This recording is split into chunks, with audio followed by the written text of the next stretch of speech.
Hello, everybody. We're so excited to have you here and thank you for being here. We know that probably you're on vacation or getting ready to go on vacation. So gosh, the dedication just through the roof. So thank you so much for being here. And I think I saw my friend and colleague Karen Deary is here too from Patton. So she can give you a little wave. Or so fortunate to be back with Nancy and Julia and keep learning about this incredible book, the Reading Comprehension Blueprint Activity Book. I'll also be putting in the chat the link to the Padlet. We did, there was a little glitchy there with the tech, but today they did do the recording from last time that we were together. So that's on the Padlet now as well. And you'll have the activity guide on the Padlet. So if you don't have the link handy, I'll put it there in just a moment. And I will now turn it over to Nancy and Julia. Hi, everybody. So glad to see all of you.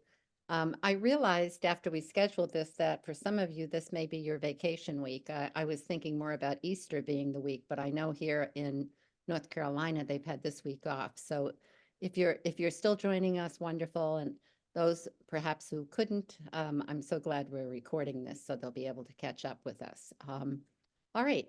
So let's get going. I think Julia and I have lots planned to talk about tonight, and we're hoping that you were able to dig into and enjoy this chapter. All right, we always begin by thinking about ways in which we're going to learn together. So just a quick reminder of these icons that we used throughout the book itself, but also that we try to use once again as we have these discussions. All right. We're going to do a quick revisit to sentence comprehension because we seem to run out of time. I don't know why that happens to us, but it does. There's always so much to talk about. So I don't mind this revisit because you all know this is one of my favorite things to talk about. All right. So I wanted to just have a moment to revisit this framework. As you know, for each of the components, the contributors to reading comprehension, we've tried to develop frameworks and instructional routines. And as I reflected on this and as I continue to read, as you all do and learn, I kept thinking about the fact that it's so important that we deliver explicit instruction, intentional on purpose instruction, but we should not be forgetting about the development of language through incidental on purpose. I read something this past week that spoke to the fact that, we hope our children come to school with strong oral language capability. If not, we continue to develop that. But the reality is we have to develop oral language for all our students through all the grades. We have to continue to build on that by building an opportunity for them to use their language orally, to use their language in writing, and so on. So when you take a look at this framework and some of the others that we've developed, you will almost always see some mention of, keeping on in terms of this incidental on purpose learning. All right, the way in which we've organized this one, of course, is we've looked at what the focus is, and the focus really aligns with our conversation about how we build meaning through sentence, and one by one, the sentence is adding up to the gist or the overall meaning of the text. So thinking through, how do we build comprehension of the building blocks of sentences? And of course, we have some of the activities that are listed here: questioning, parsing, structured organizers, sorts, visual representations, and so on. And then building an awareness and a competency then with different types of sentences, particularly problem sentences, those challenging sentences that are found in academic text, and then elaborating on and sometimes using similar strategy or building on strategy and activity that we've used for the building blocks, and then moving into cohesive devices. And we've really treated the cohesive devices somewhat lightly, I think, in this particular chapter, with the idea that we would return to them in the chapter on inference, on levels of understanding, all right? But again, thinking about what are the activities that might allow for us to deepen our students' understanding of how ideas are connected within and between each other within the text. And questioning, as you can see, always appears. It's really a strategy that has long been validated by many, many research studies, including the National Reading Panel. So it appears over and over again. And then just taking note of, because we don't want to forget about the fact that we have accommodated then for incidental, not only incidental, but incidental on purpose learning and using the same type of structure. All right. So just a couple of examples that were in the chapter on sentence comprehension. And of course, Julia developed these activities. And I just want to say, I'm so glad that she included opportunity for thinking about oral language development, not just in English language arts, not just in our English classes, but thinking about how we continue to capitalize on that in math, in science, in history, social studies, and of course in the language arts classrooms, right? And providing prompts that relate directly to what it is that the students are learning about. So getting them to talk about what it is that they're learning about, and then hopefully also giving them some opportunities to write about. So moving from talking to writing, I think Charlie Haynes talks about that a great deal, right? It reminds me as I think about this, Julia and I had the experience of working at AIM and with the teachers at AIM. And one of the things we always talked about was we teach literacy all day long. And I think this is a good example of that, how we can integrate both oral and written language into these other disciplinary areas. I mean, it's just one example of it, but I think a good one. All right, let's move on, right? And then it's, I think, particularly important that you make note of, and of course, this is a read slide, but you've already, I think, read it, that you make note of the fact that we've tried to accommodate for the diverse learner, all right? And just being critical of the fact that not only do we differentiate for all our students, but some of our students have specific challenges that we need to be thinking about in terms of differentiation and inclusive practices. And I think Julia's done a very nice job in the lesson plans of kind of highlighting that for us, thinking about adaptation, accommodation, and so on. I had a conversation the other night with a group of facilitators for another professional development group. And one of the participants just called attention to this again, saying to me, we have to always keep in mind that we're all coming to the topics that we're reading about and writing about with different perspectives. There's a commonality that we want our students to take away, those common ideas, the big ideas, the mental model, and so on. But we always have to be thinking about that there will be divergent and differing perspectives that are brought to the task. Okay. So I'm going to give you just a moment now to read this that's included. You've already read it once, but I want you to read it again. And then I just want to call attention to a few things within the text that you see here.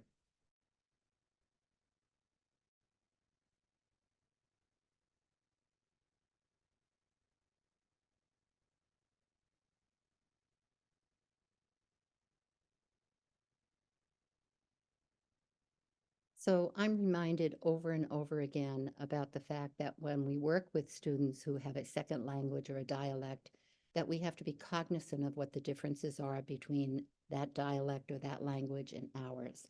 And that very often, not very often, I think consistently, we need to be building off of what the student brings with them to school, what it is that they know, what they are able to do. And here you have an example of African American English specifically impacting syntax. So we're talking about syntax and sentence comprehension here. So knowing what it is that we need to respect within, for instance, the African American dialect, and at the same time recognize that we need to build off of that in terms of the way we're going about teaching them to work with the academic language often found, more often than not, found in text. So there's one example here, the example of be in sentences, but one can think of the appositive pronouns, my mama, she, for instance, or subject verb agreement, they was looking, all right? And then the dropping off of that ending with the copula, looking instead of looking, and so on. So being aware of the fact, respecting that because that is their language, but at the same time, thinking about how we build from there. And then the second component here, or the third paragraph, I should say, but second component, is thinking about the syntactic structures themselves. That, we have a structure in mind, and we all know what it is, that who and do, or the which, one, what, kind, how many, and the who did what, to whom, when, where, how, and why. I mean, that's the syntax of English. But what's the syntax of the student for whom English is not their first language? And so there's just one example here of adjectives often follow the noun in Spanish. I'm just going to stop for a moment and see if anyone has any other differences that they might want to bring up that we should acknowledge here. And if you do, you can raise your hand, or you can go off mute or put something in the chat box. And I dropped a link, Nancy, to the article Teaching Reading to African American Children by Julie Washington and Mark Seidenberg, which is a really excellent article if you haven't had a chance to read it, and gives some really great information. And there's a great chart with the different breakdowns and things like that. So I really love that as a resource. Yeah, thanks for doing that, Julia. Yeah. All right. Anyone else with any comments so far on this? I think Beth has her hand up. Okay.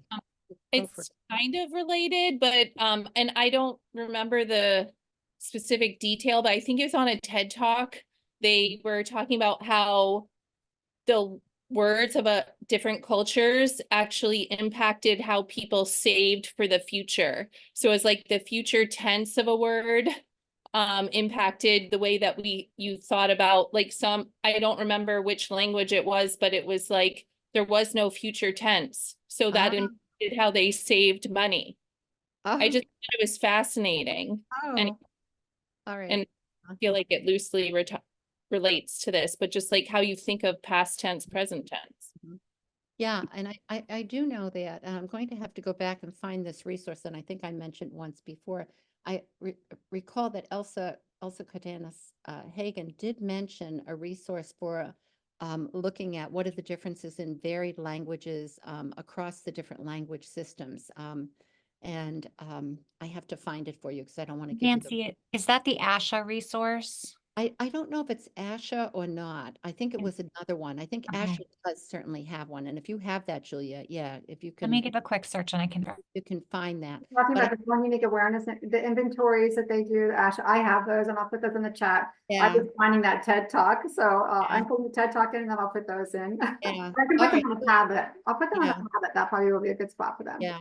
There's also there's another resource she mentioned that goes beyond just the phonemic awareness and looks at some of the other aspects of language as well. And I think that would be interesting for those of you for whom that's, something that you have to consider, a consideration for working with the students, within your classrooms, within your practices. Okay. All right. Let's see if we can move on. Okay, one of the things that we did include last time that I wanted to talk just a little bit about was assessment. And the reason that we included it in the this conversation is we're getting lots of questions about comprehension assessment. And I think all of us know that there are no great answers to the question about what should we use for assessment. But there are some answers. One of the things we have to recognize is that some of the standardized assessments based on research studies done by varied individuals, beginning with Jan Keenan, show that, what those assessments are tapping into very often, particularly the diagnostic ones, the formal diagnostics, they're tapping into different capabilities or skills. And so we don't always get a clear picture of what's going on with the student other than they have a problem, right? And so then we begin to think a little bit about, what kinds of activities are there beyond that, beyond maybe the standardized assessments or the end of grade tests, again, that kind of just are giving us kind of a global sense of the student having difficulty, but not pinpointing why.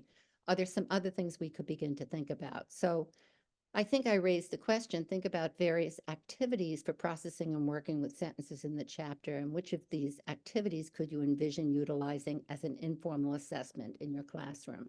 So I want you in a moment to respond to this, but I wanted to share a couple of things. I've added a couple of different slides here than you had last time. One of the things that Julia and I and others thought about a while back now is could we use some of the classroom activities and strategies as ways of assessing or informally assessing whether or not students were grasping what it was that we were teaching. So we're happy to share these charts. They're in the original text. Some of you have seen them in the original text, but they're not in the activity book. And so we have for varied contributors, including vocabulary, sentence comprehension, and so on, we've kind of thought through the focus, similar to what we've done with strategy and activity, building blocks. And then we've thought about some varied ways in which one might tap into students' understanding of, do they understand what parts of speech are, what they do? Can they find words that, answer, let's say, the question who, the question which one, what kind? Even using diagramming, but diagramming in a very meaningful way, underline the who and the do, underline the words that tell which one where. So you can see always kind of connecting back not only to form, but connecting back to function, all right? We also developed this for sentences. A sentence is different types of sentences, how many ideas, what's the logical relationship, some sentence sorts that answer a specific question, even drawing a picture, particularly for active versus passive, is sometimes really interesting to do. Sentence frames, paraphrasing, and summarizing. So I'm wondering if any of you have any thoughts about assessing in an informal way sentence comprehension, or perhaps speech language pathologists. I know you have, for those of you who are on and have that role, I know that there certainly are some language measures that can be used. So I'm going to invite you to use the chat and see if anyone wants to share at this point in time.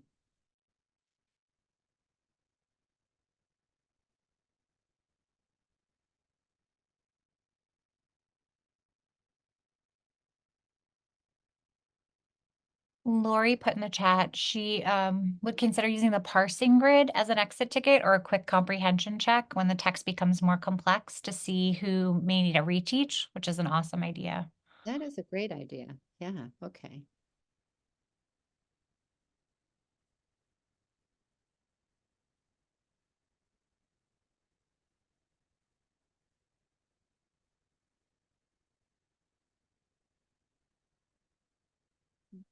Any others?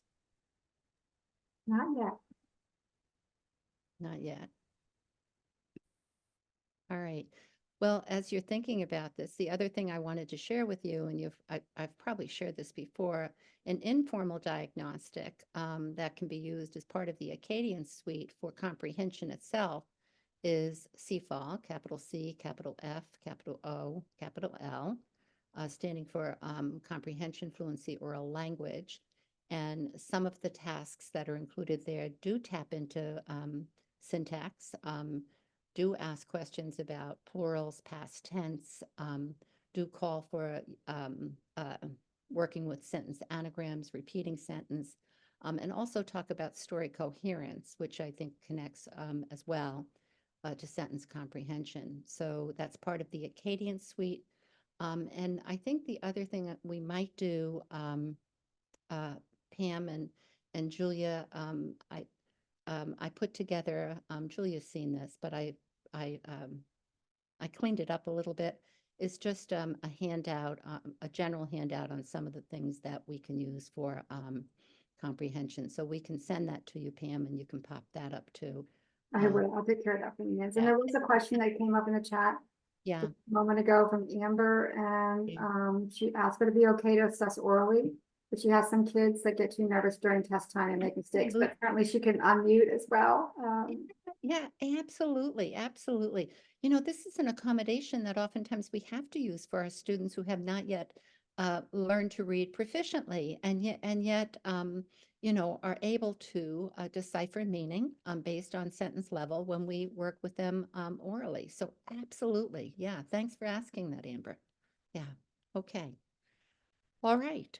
So let me move on. Okay. So this is going to be your turn. All right. So you all need to get ready.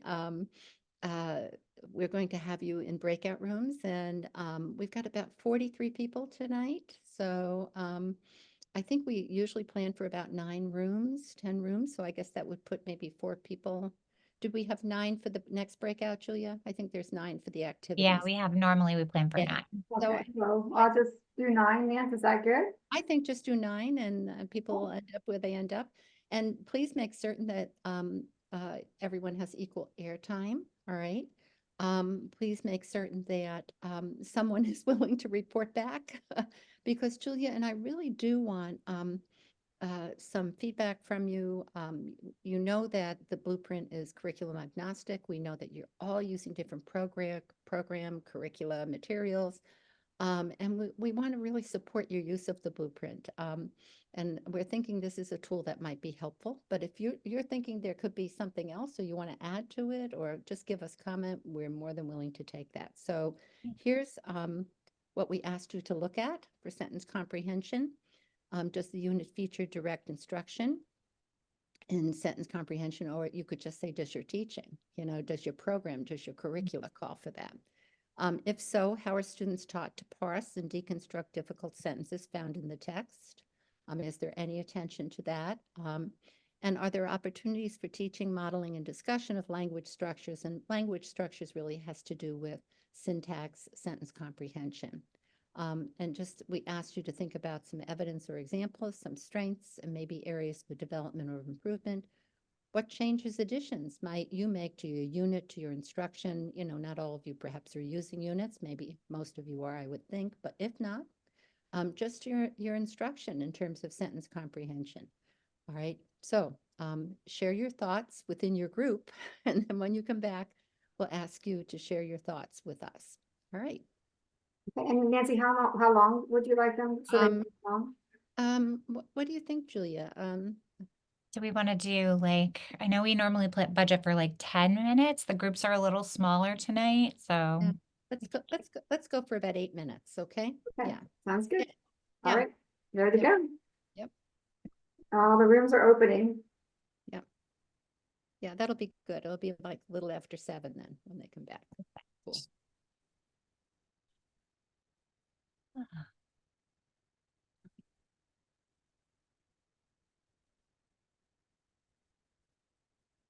Yeah, I worked with, let's see if everyone is in rooms. Yeah, people are leaving. I'm gonna pause here, the recording, and then we will remind me to start it back. I too. So, Here we go. Recording is back. yeah. Okay. All right, we'll just give it a minute because I think we still are missing a few people. 20 seconds, Nancy, and then we're back. They come Everybody back, yeah. Yeah. Okay. Well, I see Joyce and Sarah. Hi, and Lori. And we heard from Beth and Linda.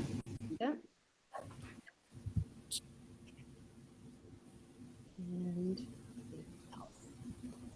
All right, we're getting there. We're almost there. Hi, Allison and Casey and Becky, Lisa, and Christine, Michelle. Hi, Michelle.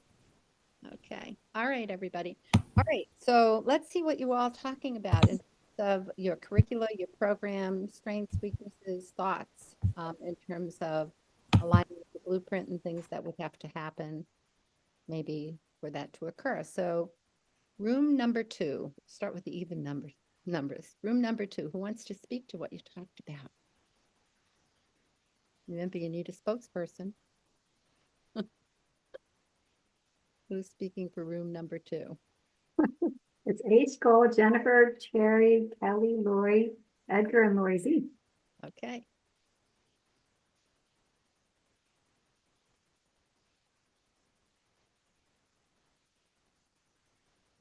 No room number 2? Hi, sorry. Okay. How are you? Hi. I'm making dinner in the whole process. That's all right. That's okay. Nancy, we met at AIM Academy. Nice to see How are you? I'm good. So in room 2, we just talked about some of our varied experiences. I think for one teacher had tried some of the parsing sentences out. I think that we talked about definitely a necessity to do this work. I've already been doing some of the work in more so on the writing side, from the writing revolution and the writing rope. Yeah, But seeing how we can really support teachers and have them use these regardless of curriculum. yeah, Especially thinking about small group learning, because there are a lot of students that we come across that really are missing these simple, basic things. So, and I like the idea of just a quick way to turn it around, try it out as an exit ticket. I thought that was really helpful. And I never thought about using them as assessments. So, you know, we had some, I think some of the talk was that some of the upper grade, like they were meant, some of them for upper grades. So some people trying to find a way to like kind of bring it down to Yeah. make it appropriate at that grade level that they support. So. yeah. Well, that's a good comment for us because we, during the break, we're talking about revisiting these charts that we put in the original text and rethinking them because it was just a start really because we knew there was nothing else out there. And I love the connection to the writing. As you know, at AIM, I spoke to this integration of comprehension and composition, and I'm still working on that, and I'm revising the chart. I was revising it today. And always thinking about the fact that you need explicit instruction in writing revolution, talking to writing, you know, whatever approach you might be using. And that really the integration that we're talking about here is more practice and processing of those skills that support both reading and writing, but the explicit instruction needs to be there. So making that connection is great. Okay. Nancy, I was just gonna yeah. say too, like thinking about some of our littles and younger guys, like even starting with like if you wanted to do parsing and just have like the who and the what or the what and then like the do and starting with just 2 boxes and Yeah. then building from there, that I've seen a lot of folks doing in like first and second grades. I know when I worked at AIM, like our teachers would kind of start there and then they build on. So that's like a thought, just like differentiating the sentence frames. And I've seen our second grade team there used to have like picture cues and it was like really little guy appropriate. So I definitely think you can differentiate for sure. Yeah.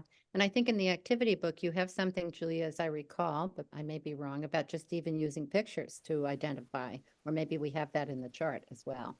Yeah, I mean, and I think that's like also a great way to help kids like generate, you know, ideas, especially when they're really little, and then they can continue to do it as they get bigger. But I love using, I mean, I love doing like anything with images. So Yeah.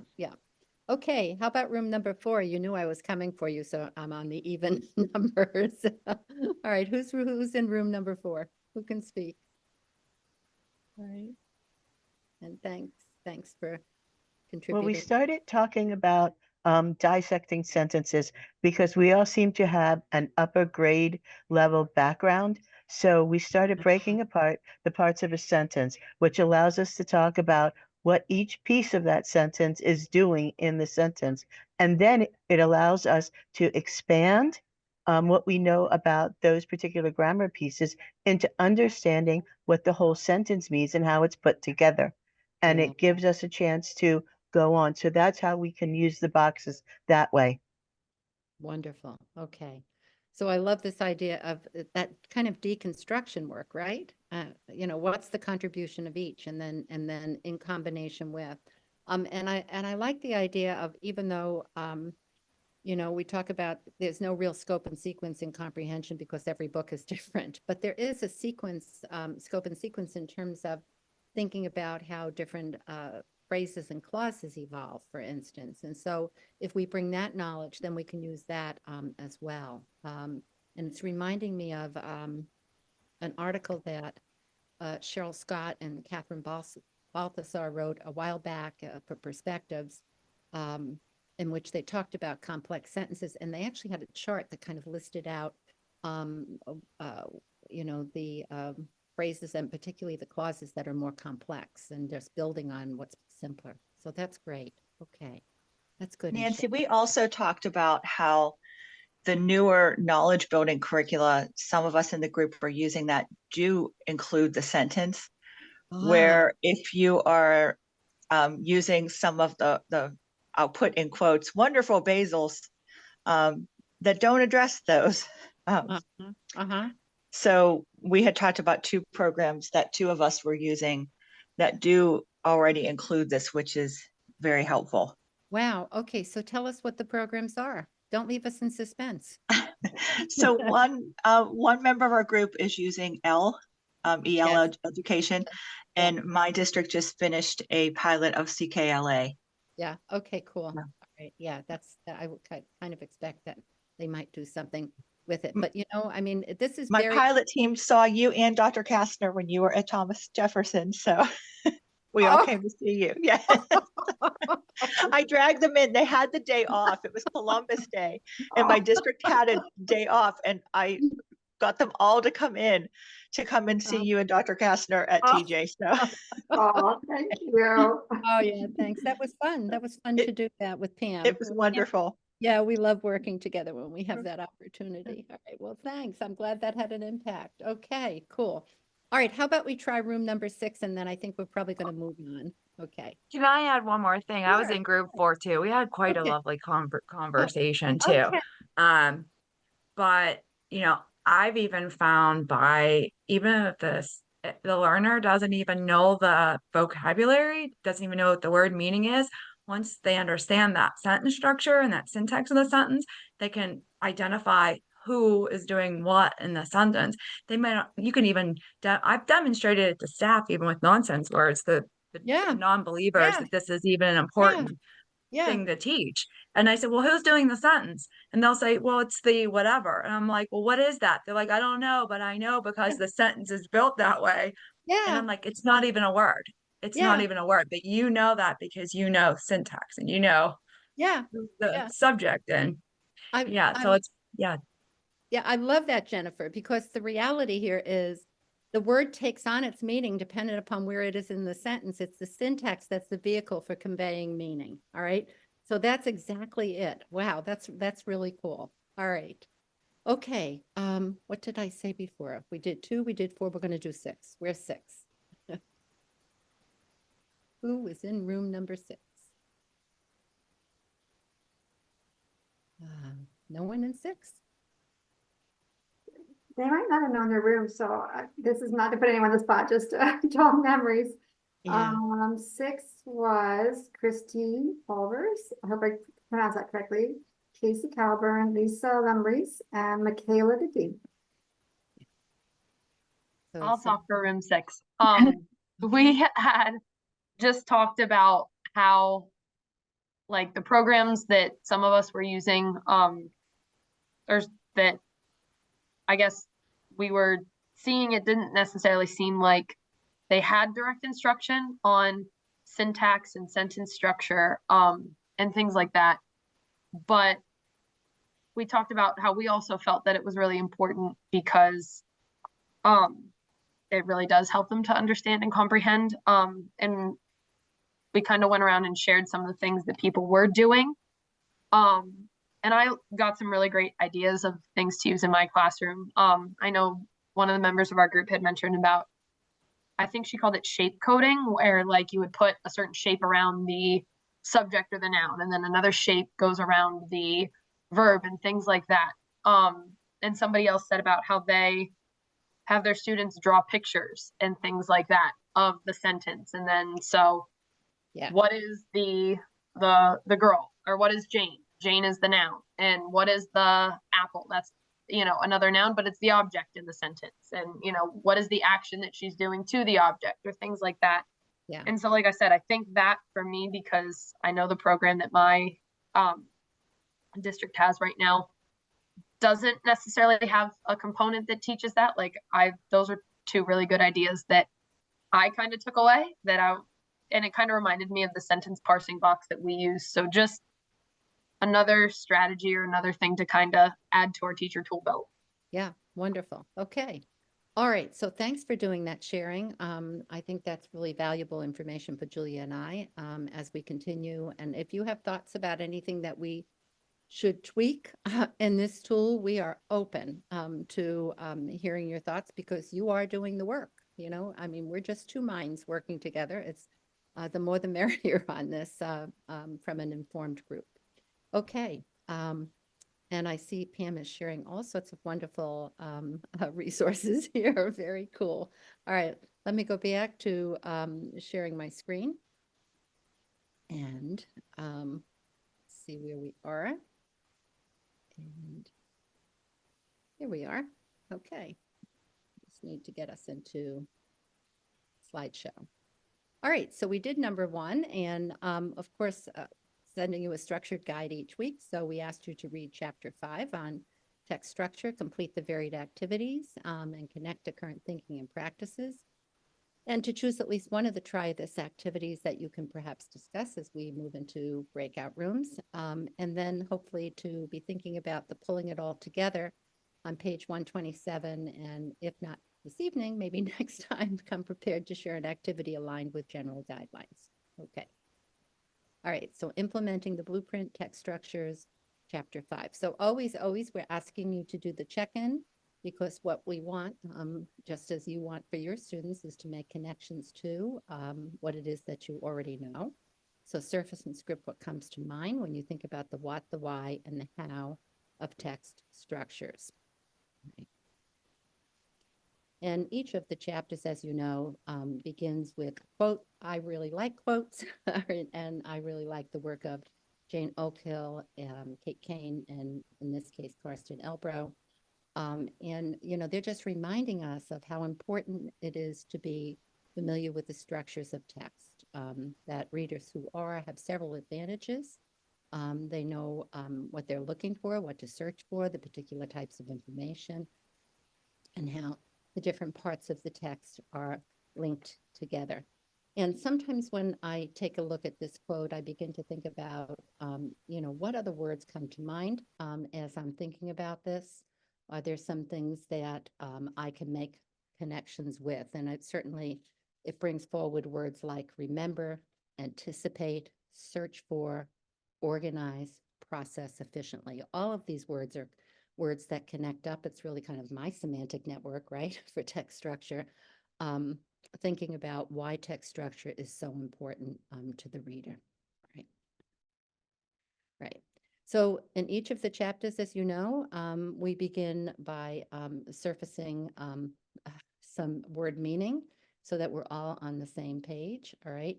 And so thinking a little bit about what I think, let me just go back for a minute. Yeah, this is correct. Here we go. Thinking a little bit about do we have a common understanding of word? And so this is a lexicon check, all right? And this has to do with definitions and descriptions. So in the chat box, would you just quickly, just a few words in terms of what comes to mind when you think about literacy knowledge?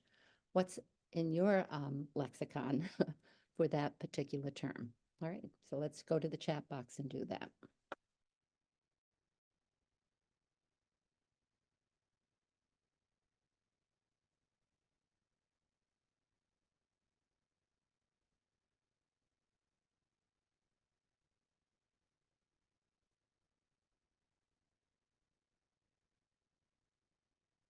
So understanding things like story grammar, Casey just shared.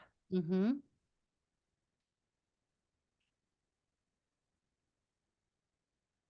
Understanding the purpose, genre.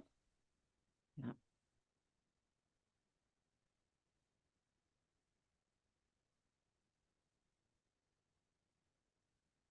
Breadth of literacy. Types of genre and how they're organized. Understanding print when you're reading.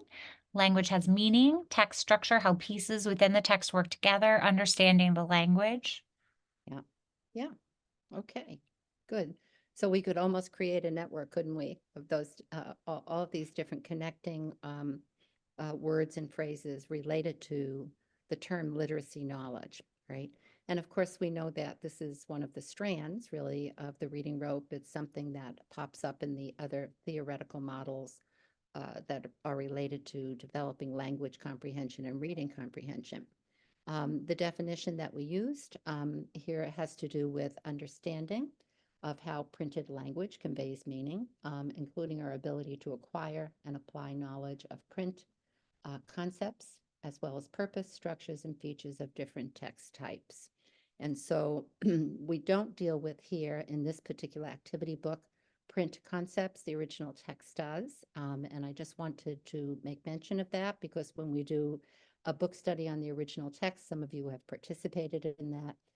You know, we delve deeply into print concept, including, you know, the way in which print is organized, left to right, and so on, how the page is organized, how the print communicates ideas, that while the pictures are supportive, they can communicate ideas, but here we're really focused on the print doing that.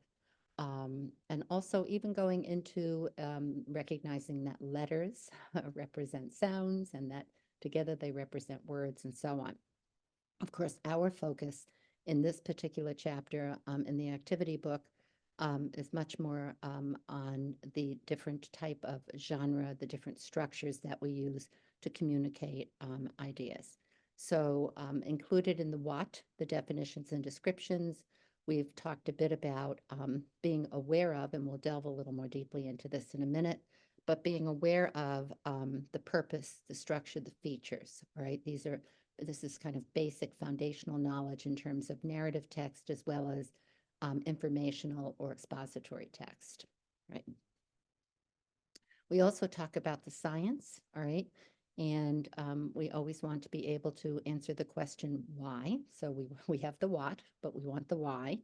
And here we turn to the work of Joanna Williams, who has done a great deal of work in terms of text structures, particularly with younger children. And again, talking about the fact that this prior knowledge of structure and text signals supports their understanding of the relationships expressed in the text, right? And in this way, the reader is guided to identify, and you'll recognize this word, we've talked about this before, the macro structure of the text, and to organize it into a coherent mental representation. So, you know, when we talk about the microstructure of a text, we're really talking about the vocabulary and the syntax, right? When we begin to get into the macro structure, we're talking about how the ideas are organized to communicate something specific, a specific purpose, right? We also have seen that word macro structure before when we talked about what is it that the reader has to do when they come to text. We talked about the micro processes, elaborative processes. You may recall this, it was a graphic. And at the very end, we talked about the macro processing that the student has to go through in order to arrive at this overall organization of text. So text structures are very, very important. They're much more than a graphic organizer. They really are all about how that text is organized and how it conveys really purpose, big ideas, critical understandings, and so on. We also can think a little bit about the fact that the science, in addition to the work of Joanna Williams, the science itself, the Institute for Educational Sciences practice guides, you know, kind of urge us as educators to teach students to identify and use organizational structures to comprehend, learn, and recall content, all right? They emphasize this is particularly important in the early grades. And we can see the work of Tim Shanahan, Rutzel, and again, Joanna Williams reflected here. There's other research work that also talks about narrative discourse, right? Language, oral language being related to reading development. And the work of Kane and Oakhill, again, tell us that poor comprehenders have difficulty with processing text. They have three characteristics that they typically manifest. One is this inability to work with story structure. And by story structure, they mean overall organizational structure of text. So I think it's really important for us to keep that why in mind. All right. All right, take a moment. This is Tips for Success. And every time you see the little figure jumping up and down here, it's one of our tips for success, and it's meant for you to read it. So take a moment and reread it now.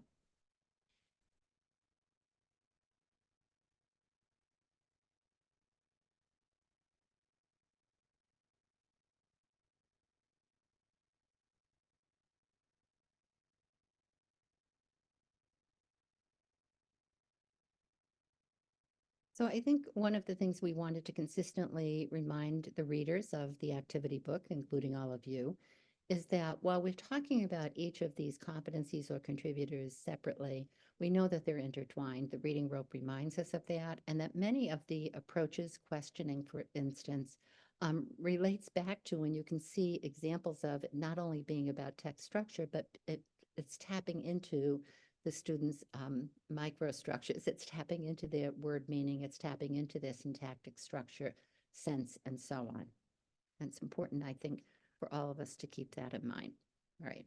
So we're going to now be focused on the how. I'll briefly introduce it, and then it's Julia's turn. All right. And of course, when we talk about the blueprint, we're talking specifically about text structure as being a type of knowledge. All right. We've pulled that out here from the knowledge section because it is a specialized type of knowledge. All right. And we want for ourselves, all right, as we're thinking about and preparing for instruction and delivering instruction, to be thinking, how's the text organized? How and when will we directly teach the purpose, features, and signal words? How we teach students to use the structure to understand purpose, to organize and express their understanding, right? And of course, foundational, and I'll go very quickly through this because you've seen it, instruction should initially focus on the basics of text structure. We know what those are: purpose, structure, features, and forms, and signal words, right? And I think that very often we are very, very cognizant of the fact that we need to be talking about purpose, for instance, with narrative text, entertain, provide an account of events, and structure, story structure. I wonder if we really focus on features and the words that have to do with the features.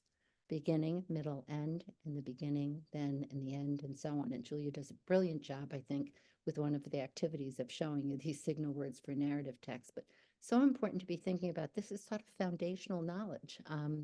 That's knowledge that the student should have automatically, that they can access as they come to varied texts, right? Same thing for informational text, and we know purpose, inform, explain, report. And of course, we all know these structures because we teach them. I shouldn't say we all, but many of us teach them for writing. And so this is a wonderful way to kind of integrate the comprehension and composition. But then talking about the features of a text: paragraph, table of contents, headings, boldface, charts. And then, of course, the signal words that are specific to each of the types. All right. Here are our general guidelines, and I'll finish with this and hand it off to Julia. So some general guidelines, and in a sense, this is the framework for text structure, all right? And this has been culled from a review of literature by both of us. And so what the literature tells us is we should use exemplar texts that have the features, the structures, etc., that we're directly, explicitly teaching our students, and then we move to processing and practicing within the text itself. The use of visual representations. So the use of graphic organizers, visual cues, certainly teaching strategies, very often through questioning that have to do with the structure of the text, paying attention to the signal devices. We know how important those signal words are in terms of connecting up ideas within and between sentences. We know that a type of cohesive device is the conjunction, and they are the signal words for the most part. And then planning for effective teaching and student questioning, which I've just already mentioned. All right, Julia, it's your turn. Okay, everybody. Before I go any further, any comments, any questions that anyone wants to add in the chat box? Because I've been talking for a bit. And while we're waiting just to see, I am working on, I know we talked about last time, sharing some of the templates and resources, especially the technological, like different applications. And I'm working on that. My family and I just got back from Disney, so I'm working on it, and I should have it ready by the next session. And Jennifer just put in the chat, the words used in different paragraphs help to indicate the text structure and help organize and present information in a way that satisfies the purpose of the text. If students are able to recognize this vocabulary that authors use to organize the text, it aids them in their comprehension. Love that. That's great. Yeah. Mm-hmm. Yeah. I love that you help us make this even more explicit. So, yeah, great. All right. Awesome. So I'm going to start off by talking a little bit about the model lesson plans. So each of the sections, you guys know, starts off with these model lesson plans, and they look at specific components of intentional and independent text structure strategies in this chapter. So we're going to take a look at those, and we'll talk about them first, and then we're going to jump into some activities. Go ahead, Nancy. Oh, I'm forgetting. I'm in No, charge. it's I forgot I okay. was in charge. So the lesson plan review, so the pages 97 through 100, we start off with our first lesson plan, and this is really looking at two kind of components of narrative text, and that's character and conflict. Now, this lesson was geared towards, 8th grade students, middle school students, but thinking about conflict in terms of, okay, internal and external conflict, if we're thinking about our younger learners. And obviously, character is something, we spend a lot of time exploring at all ages. And so this lesson really started to think about the 4 primary types of conflict in literature and working around them. Going back to our short stories that are aligned to our, enduring understanding. So we have in this particular lesson plan, it focuses on The Jacket by Gary Soto.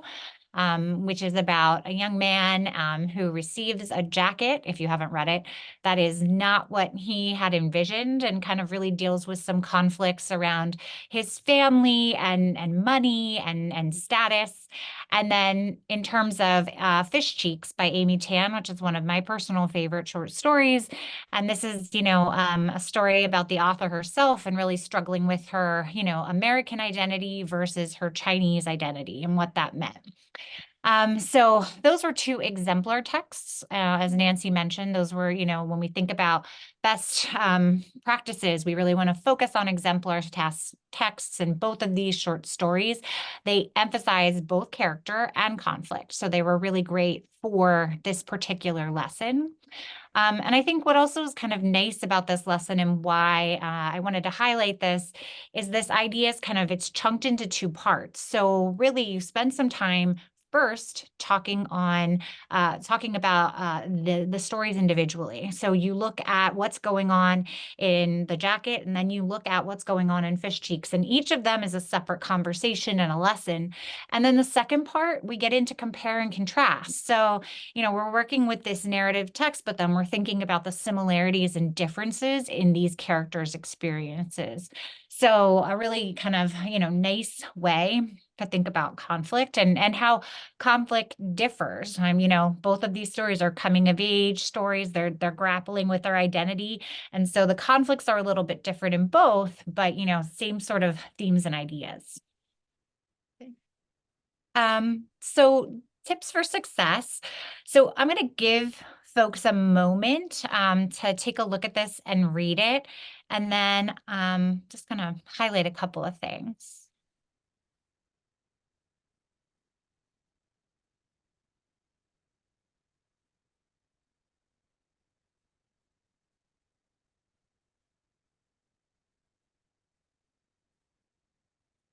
So I was really, really fortunate when I worked at AIM to have some time with Dr. Julie Washington.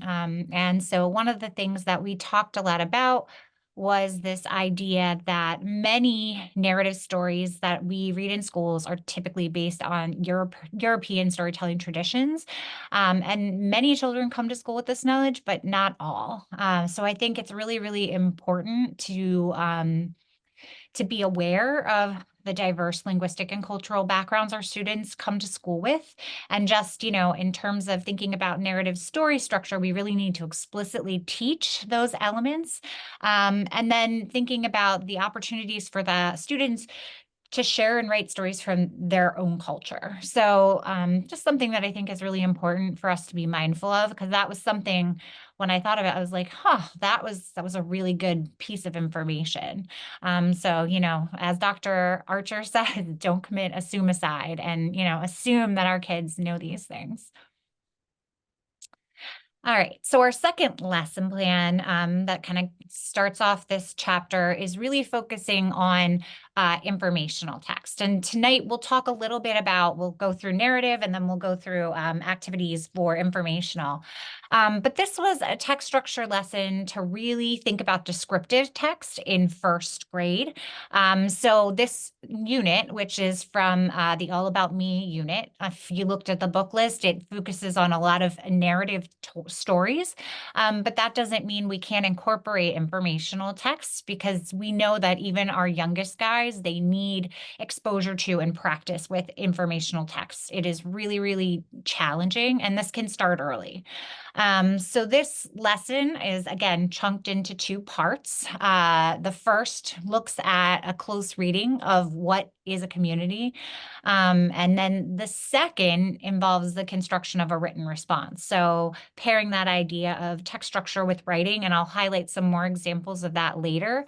That's something that I really love to do. I think it can be really powerful. I know that I love the Writing Revolution, use a lot of those strategies with the high school boys that I work with, but I've used them with our, younger students as well when I taught in an elementary setting.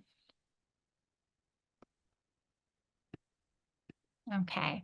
And then this is, I think, just the note, again, and I mentioned this on the previous slide, but expository text is definitely more challenging. Kids come to school more often with knowledge of narrative story structure. They see that in terms of movies that they watch or shows, books that maybe they've been read to at home. And so these texts can be very, very challenging expository informational text, especially for our multilingual learners. And that's partially because of the vocabulary knowledge. I think somebody mentioned that earlier, just like having the vocabulary knowledge and how much that contributes to our comprehension. So again, being really aware of this, and as well as the sentence complexity. These texts get more and more complex. So can be very challenging. And so just building in that awareness. Yeah. And we've just included in this particular chapter these tips that relate to the diverse learner, sort of embedded within the chapter instead of at the end. Yeah. All right. Okay. I'm just going to keep going, Julia. So Okay. Here we go. So I think you're moving to activities. right? Yes. So Okay. we talked about our model lesson plan. So now we're going to jump into some activities. And Nancy, you can go ahead with this Yep. one. Yep. Okay. So again, Nancy took us through what, in terms of the research and what it says about, best practices. And I think I really like this slide, and I don't know if it might have been in our first night Yeah. that we Yep. presented. Yeah. Yep. And so I think it's really important here, though, when thinking about exemplar texts, it's being really purposeful with what you want to teach. So with this particular unit, it really does focus on personal narrative. And so there was a variety of different genres that were selected. So again, we've got Persepolis by Marjane Satrapi, which is a graphic novel, really, really great text. And it, connects to this idea of telling these personal stories and also this piece of finding one's identity. Thinking about short stories, I mentioned Fish Cheeks, which is one of my favorites, and The Jacket by Gary Soto. The House on Mango Street, so many, this is like, I think another one of my favorites, but beautiful story told in a series of vignettes, which is really, really powerful. Brown Girl Dreaming is another one, and this is told entirely in free verse poetry, I believe. And so very, very different structure to explore. And then more of a traditional sort of autobiography when thinking about I Am Malala. So I think it was really important to think about this exemplar text so that giving kids exposure to a variety of different genres. And this is something, as we're thinking about our little guys, thinking about a kind of a unit on fairy tales that Kate O'Reilly, who was a teacher at AIM, used to teach, but this idea of she brought in fairy tales, she brought in some folk tales, the different structures. They looked at some modern versions of those. So really thinking purposefully about giving students as much exposure as possible to those different features, purposes, those conventions. And I think, I'm a big believer in, you can get a lot of bang for your buck and thinking about, okay, this is my cohesive text set, and this is how I'm going to build that. Yeah, I love that you've included this, Julia, because I think thinking about, we talk about structure for narrative and we talk about story grammar, but it's not just, all that simple. We have to be thinking about the varied types of text that we can label as narrative and how there's nuance and difference in the structure. We may have a basic structure, but then, as I said, that was foundational, but then you move from that. Yeah, so it's great to be thinking about that. Okay. All right, so we're going to walk through some activities for narrative, and then we'll hop over and we'll talk about informational expository text. And we're going to go through and talk about, so we'll talk about for narrative story elements and structure. We'll talk about the use of visual representations, signal words, and then how we can build in teacher and student questioning. And for each of these, I'm going to highlight a specific kind of connection to writing, which is stuff that I've been using with some of the boys that I work with at school. All right, so we've got first up story elements and structure. And I think it's really important to consider the progression of story elements here. Thinking about them as the basic sort of story elements, and when we think about character, setting, problem or purpose, sequence of events, outcome, theme, sort of the entry point, right? But then we can also think about the more advanced elements that build over time. So as our learners get older, they're learning more about the nuance of the stories. So they're thinking about point of view and perspective in regard to character. They're talking about foreshadowing and mood and tone. You're expanding upon conflict. We're thinking internal and external, and the different types of conflicts that exist. Our sequent events, we'll talk a little bit of the Freytag period later on, pyramid later on, but, thinking about the different parts of plot. Again, and thinking about some of the more advanced concepts like symbolism or motif, as early as even getting into 6th grade. I mean, Esperanza Rising is a really beautiful book, but that deals a lot with motifs throughout. And I think, getting sort of thinking about that. This is an example of, for those of you who work with older students, I get a lot of questions about annotations and note-taking because kids oftentimes don't know how to do it. They don't know how to annotate text. They don't know how to take purposeful notes. And this was an example with our freshman class who just finished up Raisin in the Sun, and they were really working on internal and external conflict and how that impacted the characters' personal dreams. So the book's all about, dreams and how we achieve our dreams and if, the American dream is possible. So for this was a coding sheet that the kids can put right inside their text, or they can put it, with their materials. But they had to code IC for internal conflict and EC for external conflict. And then there was some prompts underneath to kind of help them think about what to jot down. And what I've noticed is that, when we say, okay, you're going to go in, and some of our teachers will say to the boys, annotate the text, they kind of will be like deer in headlights and they don't know what to do. So this was a nice way to scaffold this for them. And again, I think, it just gives them a simple coding system, and it's purposeful because you're really thinking about, all right, we're thinking about conflict and how that presents itself in the story. Yeah, those questions are great scaffolds. Yeah. All right. All right, so this is a quick try this. We don't have to, we won't spend a lot of time. I was just in Disney. These are my littles. That is my daughter all the way on the right with the mouse ears. My niece is the tallest, and then my little one, Mila, in the Rainbow Dash hoodie. So what we're going to do is we're going to try thinking about the story elements using a familiar story. So this can be done, when we think about our youngest learners, starting with something familiar.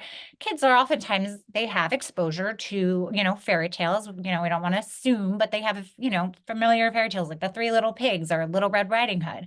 So we're going to think about Cinderella because I just met her and she's fresh in my brain. So if we were to ask, right, so a chart like this, right, who is this story about? Who's it about? You guys can just put it in the chat. I'm going to keep my eyes on it. I can, yeah. Oh, thank you, Nancy. Let me see. Chat. Doesn't want to open for me, so you'll have Yes, to. Cinderella mouse. I love it. Yep. Oh, Prince, fairy godmother. We're getting the whole kit and caboodle. I love it. Excellent. All right. Where and when does the story take place?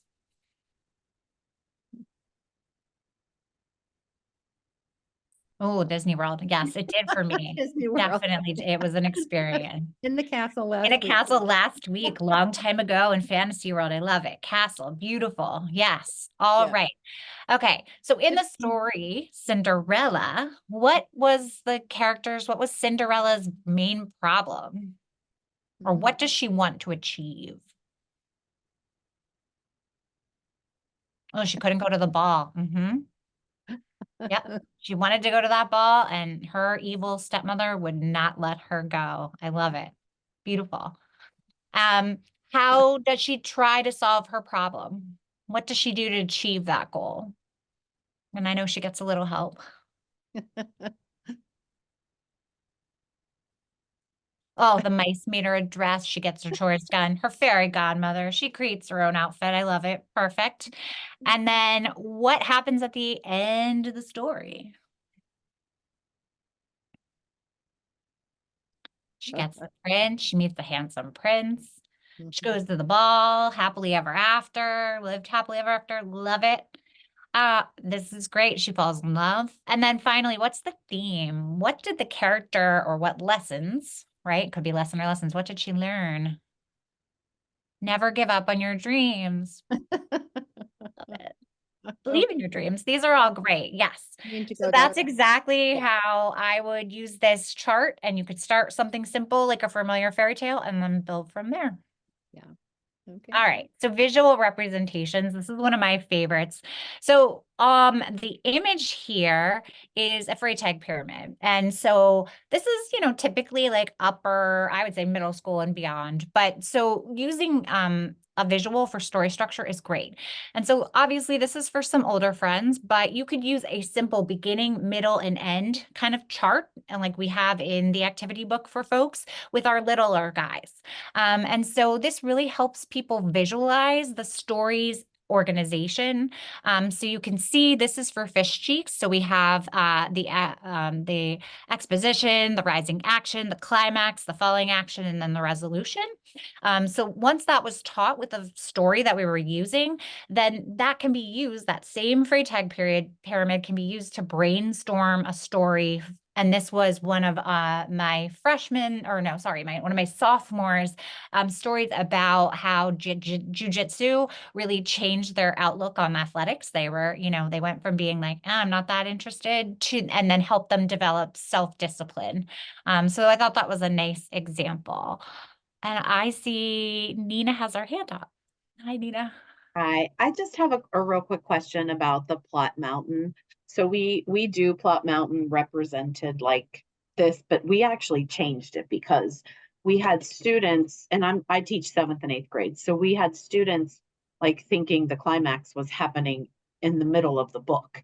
So intentionally, as we were reading the novel, I would stop and show them, look where we are in the novel. Have we reached the climax yet? No. So we kind of changed it so the exposition is on the left side, and then the rising action is really long, and then we've got a short falling action and resolution section. That's awesome. No, that's like such a great tip. I love that. And I think that what's nice about that too is like I could totally, that makes so much sense in middle school thinking. No, that's fantastic. Thank you for sharing. Yeah, very good idea. Yeah. Okay. So then this is just highlighting signal words. So going back to that personal narrative that one of my students wrote about, jujitsu, we kind of then went back and they worked on a draft of their own personal narrative. And so they went through the brainstorming and they got everything, down. And then this was their first draft. And one of the processes that we went through was looking at those signal words, specifically for looking the single words at the end of the story, because this is a section here that's close to the end.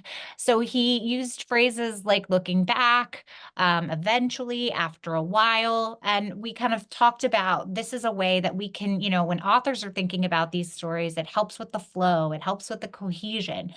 So being really intentional and pairing those signal words to the writing, which was a really great activity for the boys to go through and practice. This is such a good example, Julia, of that integration that I was talking about earlier between comprehension and composition. So directly, explicitly teaching our students about these signal words for both, and then finding ways of processing and practicing, the application of. Yeah, that's a wonderful example. Okay. And then, yeah, and Jen just put a comment in here too, thinking about multilingual learners and how these signal words are really, really important. Yeah, 100%. And I think what was nice with this unit for the boys, they read Persepolis and then they do their own personal narrative, which is a nice connection. And so, but being able to be like really intentional and spend time with those words so that they're really, understanding. Sometimes I feel like there's that pressure to move so quickly. And yeah, they're really, really important. I would Yeah. agree. And I think that being able to spend that time and intentionality is super critical. Yeah, explicitly teach. Yeah. And again, the signal words oftentimes have kind of a developmental progression as well. So important to understand that and know when you have to scaffold for your students. Yeah. Okay. So questions, I know that we've talked a lot about this, how powerful a tool questioning can be. And so again, thinking about narrative as basic level, kind of entry level questions, and then more advanced. And I think that teacher directed questioning can be incredibly powerful. And I think it's important for us as teachers to think about what's our goal? So what are our goals for student understanding? How can we really target those questions to the ideas that you want your students to walk away with? So when I was thinking about earlier and included that example of the conflict and the annotations, that's what we really were focusing on. You can't, in my experience, you can't get at everything in a novel. So really thinking about your enduring understandings, how you tie what you're exploring in the novel to that, and being really purposeful. I think you get the most bang for your buck, and your kids, they learn the most about those, elements. So just being really, mindful about the types of questions you're using, thinking about, did you use all closed response or open response? Like, so being varied in that approach as well. So really, really including both. And then, again, thinking about what students might say. That's always, never know, the anticipation of what students might come up with. So it's important to consider that as well. All right, Nancy, would it be possible to share my screen? Is that okay real quick? And then you can pick up. Is that okay? Yeah, Julia would just have to, Pam would have to make you co-host. I think I can share, but only one of us at a time. So is it okay? I already made her co-host, so she's good. Yeah. Okay, perfect. So I am going to, share my screen. Let's see, hopefully this works. Okay. Can everybody see my screen right now? Is it good? Okay, so I wanted to share with folks tonight CuriPod. This is one of my new tech connections, and my tech director, Andrea Drinkwine, she turned us on to it. And what's really cool, it's an interactive presentation tool for making lessons. And I'll show you my sample in a second.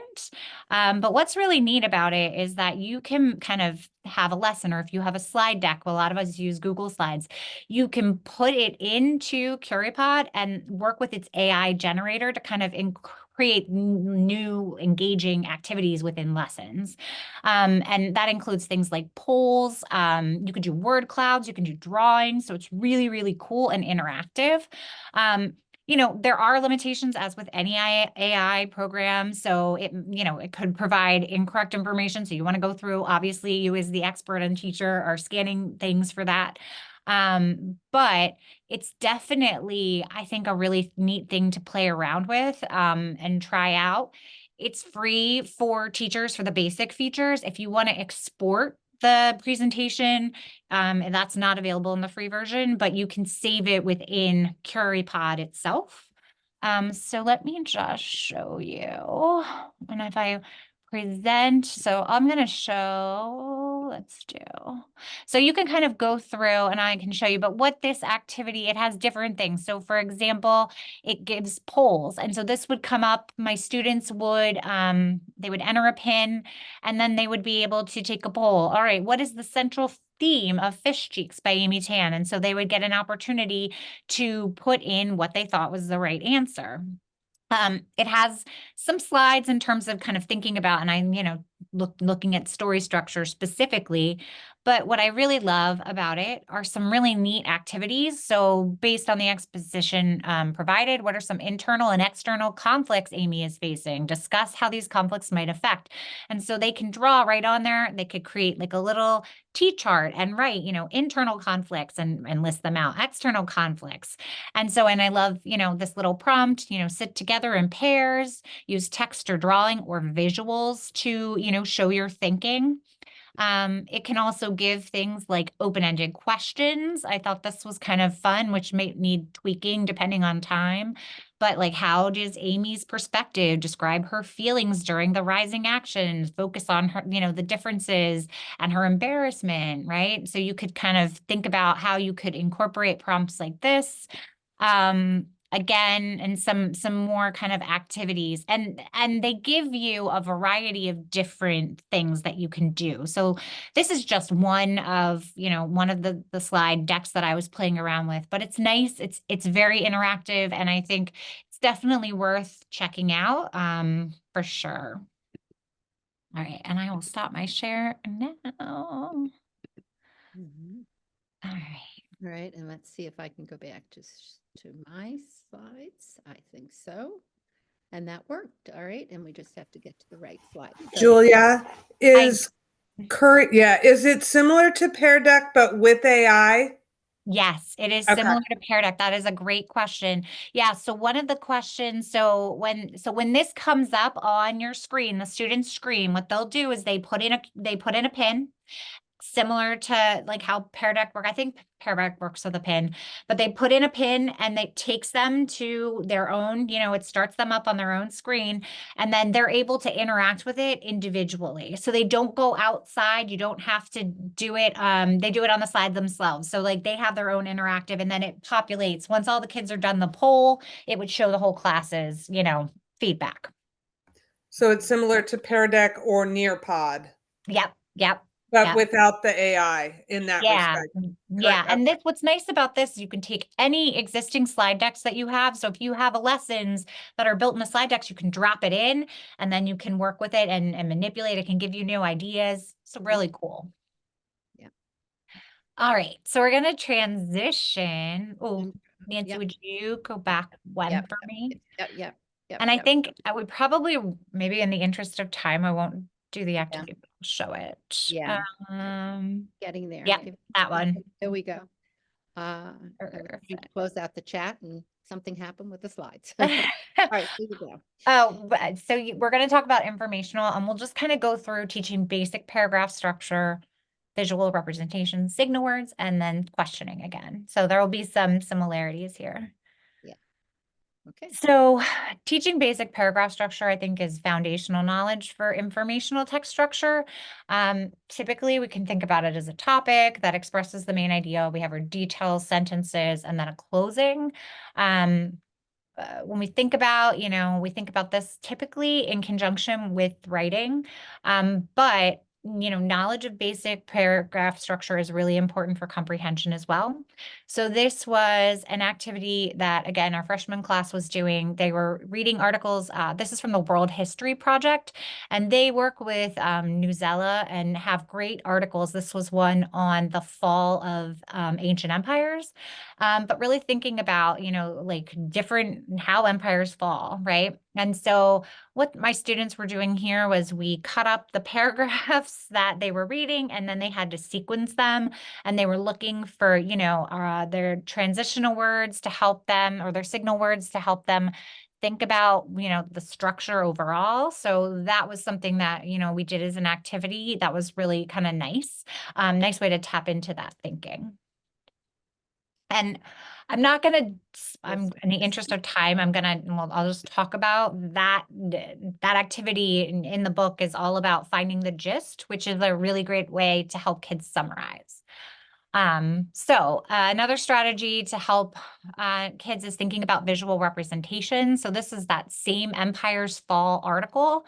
And what was really cool about this activity is they were first thinking about cause and effect relationships in terms of, what are the reasons that empires fall? And it actually boils down to some fairly similar reasons. However, there are some nuances. So we first started talking about that using, a simple kind of cause and effect organizer. And then we broke into thinking about different empires. So the Han Dynasty, the Roman Empire, and then my student chose the Gupta Empire. And so we talked a lot about how these three empires were similar and how they were different. And we went through and tracked. And then you can go ahead, Nancy. We worked on a comparison contrast essay. So they were really thinking about similarly, they put together their brainstorming, they created a draft. And then as we were going through, we went through and looked for all of the signal words that they were using to really think about the overall cohesion of that draft. So this is one of the sections from that towards the end of the essay where they went through and they found all of the words that help them cue the reader into, to the compare and contrast thinking. Yeah, again, that wonderful connection here, that integration of reading and writing, beautifully illustrated. Yeah. And then finally, questioning. I think we've talked about this, before. And narrative, like with narrative, using questioning to deepen and broaden students' understanding of informational and expository text is really important. You have this table for you in the activity book, but really thinking about the different types of text structure and, thinking again, kind of intro level questions and then how we can have advanced questions. And you can adapt these questions to the text themselves and, teachers can think about them. You can incorporate them before, during, or after reading. Yeah, there were some questions in the chat. One from Becky, and one from Beth. Yeah. Oh, and I think Becky, I hope I answered your question. I think thinking about with CuraPod, it is all, yes, they go and they work right on the slide itself like a Jamboard, so 100%. And then an estimate of class time for reading, board work, and paper. Oh, that's a good question, Beth.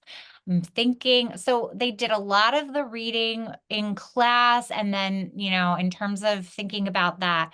And then the board work was probably at least 45 minutes. And then the paper was class time. They worked on that. There was multiple days for the paper. And so we would go, sometimes I'll like get it to push in and I'll do work with my individual boys. And then other times they come and meet with me. So that I'm a little less clear on, but it was a multi day project, if that helps to answer the question. It definitely took place probably a 7-day rotation, maybe longer. Yeah.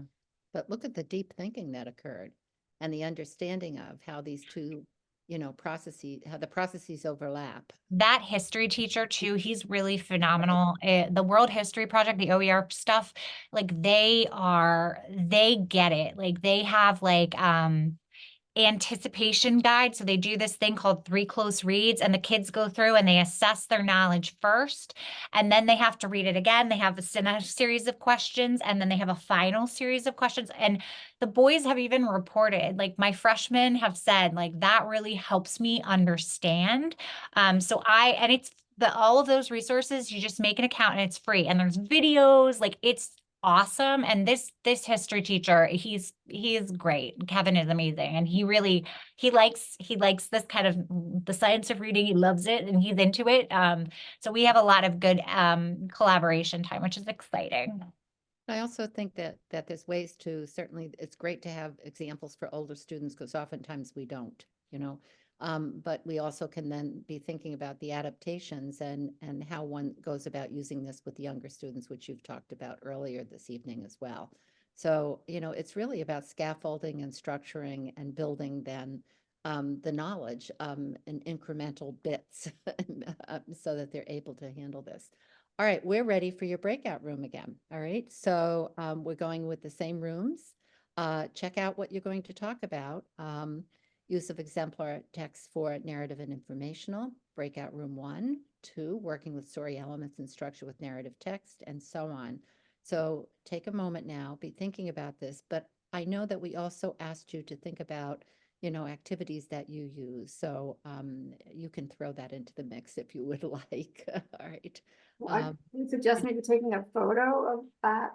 Oh, Um, sure. Oh, that's a great idea. Yeah. As they, That when would we get be into their wonderful. breakout rooms in Yep. specific areas. Yeah. Yep, that would be wonderful. So but just be thinking about equal airtime, be thinking about who your spokesperson is going to be, and you never know what rooms I might call on. So, and I think this time we have to give them at least 10 minutes, and that'll take us to 8:15. All right. All All right. right, I will open the rooms. Yeah. There we go. Did everyone get a chance to kind of just take a quick photograph of that? So awesome. Okay, there we go. Yeah. And I will pause the recording. Remember to do that.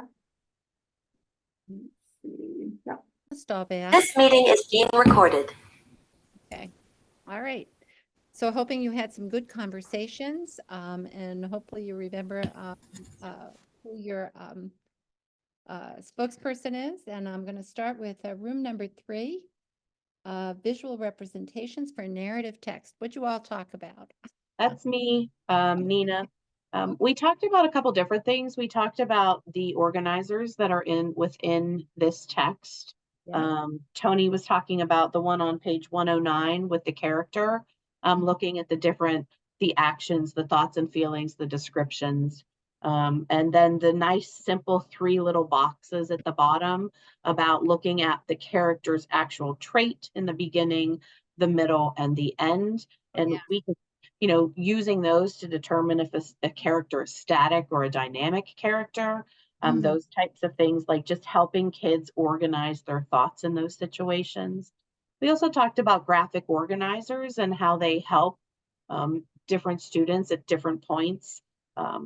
Caroline is, I believe, grades 1 and 2, and she was talking about the need for her younger students to have that organizer. We talked about the need for explicit instruction on how to use the organizer and the purpose that the organizer is being used needs to be communicated. We talked also about, I had an example of a student in 7th grade where he was a great writer.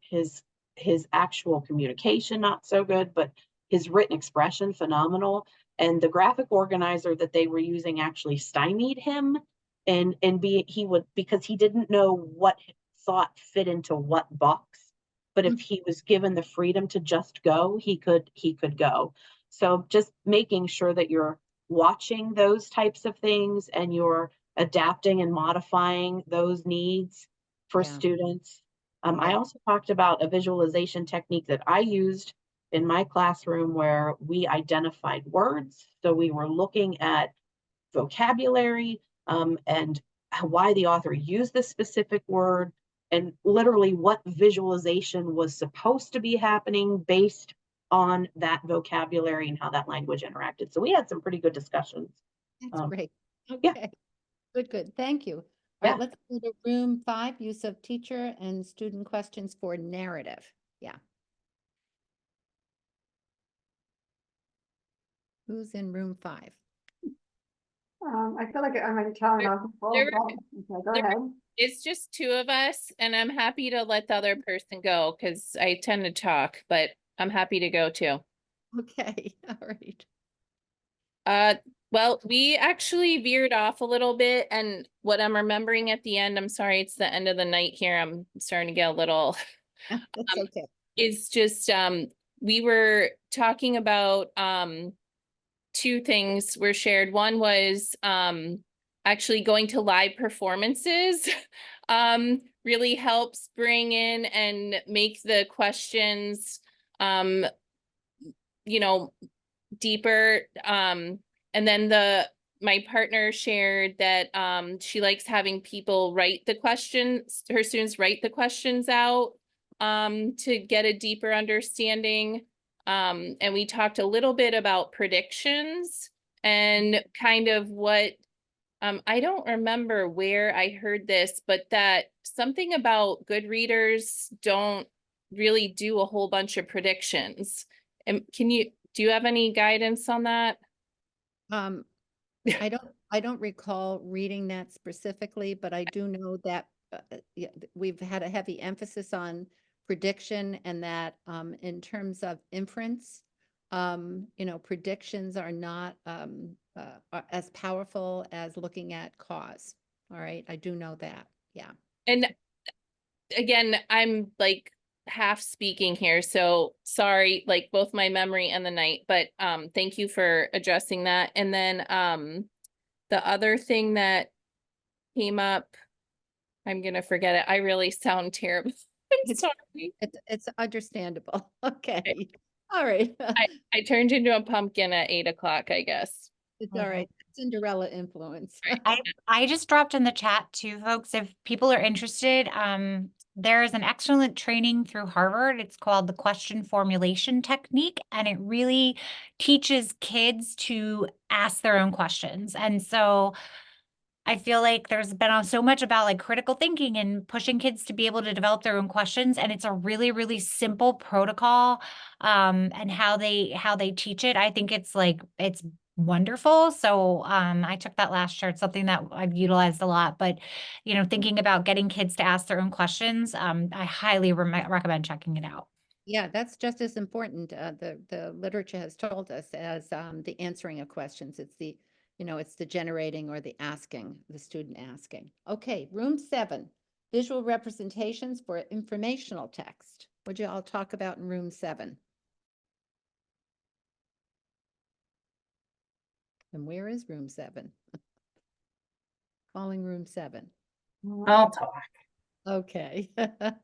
Thanks. We talked about visuals being important we have 2 ESL teachers that were in our group, so we talked about that. I also work with kiddos who have autism, so any kind of visual being important. We talked about the fishbone, which I had never seen before, so that was kind of neat seeing that laid out. Yeah. We kind of talked about visuals being used for just about anything, for grammar and other things. We kind of went off topic right there for a little bit. Let's see. Oh, and I brought up just a point that as a child, I remember understanding informational text easier than narrative. And I wondered if others remembered it that way, or if it's just the way my brain tends to organize material. I don't know. Generally, what the literature tells us is that children come to school, with the knowledge of narrative text. And so that generally is easier. So it just may be that you're a super duper organizer. I have to have things organized. That may be it. All right. Good. All right. How about I kind of deviate here a little bit because I didn't call on you before. How about room number 8, working with signal words and text features for informational text? How about a little bit on signal words now? And that is room number 8. Now, I know you all thinking, oh, she's going odd numbers, so I'm not ready for this. Okay, where's room number 8? Who can speak to this? What'd you all talk about? And bird walking is allowed a little bit if you talked about something else. All right, waiting on room number 8. We're getting close to the end here too. Yeah. Hi, I was in room number 8. Okay, cool. And we talked a lot about identifying the text features with a nonfiction text and having the students use headings, maps, graphs, all that information. And with one of my groups, if we notice text features in the book, we put up a little check mark on a sticky note on the bulletin board to identify what we noticed in there. And how the author's using it. And then also we identify the genre of the text and see how that fits in. And then we do use signal. We did talk a little bit about signal words. That wasn't one that we spent a lot of time with, but we do point out the signal words going through a passage. Okay, all right. You know, it's interesting because the years that I spent in classroom and in school, I hardly ever saw anyone talk about the text features per se. Other than maybe, you know, the chapter heading and using that, you know, as a way of asking a question, but not digging deeply into this. And I think, you know, understanding text features for informational text is particularly important. So, all right, I think all of you got to share except room number 1. I'll make sure I come back to room number 1 next time, but I'm looking at the time. And so I have to kind of quickly go back to share the screen. Room number 1, if you had something you really wanted to share quickly now in the chat box, you could do that as well. We don't want to overlook anyone. So we'll I let also, Nancy, I also just dropped the link for CuraPod in the chat in case people want to check that out. Yeah, good. Okay. So I think Julia will come back to this. You can talk to people about this next time round. All right. And we did ask you to kind of connect with the instructional focus narrative and information text and consider any other evidence-based activities. We'll be asking you for some of your ideas next time round because we didn't quite get to this. So expect that we'll either do a breakout room or a kind of an open share on that next time round. All right. Also, we'll want you thinking about the curriculum review tool and thinking about the text structure part of knowledge here. So is there explicit instruction to teach students to use specialized text structures, genre, does the curriculum feature opportunities, and so on. So that'll be in the structured guide as part of the assignment for next time around. Don't forget, each time we give you a viewing link, and this would be from the 20th celebration of Scarborough's Reading Rope Literacy Knowledge, Dr. Deborah Reed, thanks to Pam Kastner and her wonderful crew. And so this is a really, really good workshop. So I would encourage you to take a look at this when you have time. And if you have others, please share those out. All right. I will put that on the PAPA too as well. Yep, that will be great. So next session, implementing the blueprint knowledge. And that I believe is April 18th. All right, so gratitude from Julia and I for your being with us this evening, because I know for many of you, it is spring break or it's approaching, and it's probably, if you are in school, it's probably been a really busy kind of hectic week. All right, so Pam, you want to close it out for us?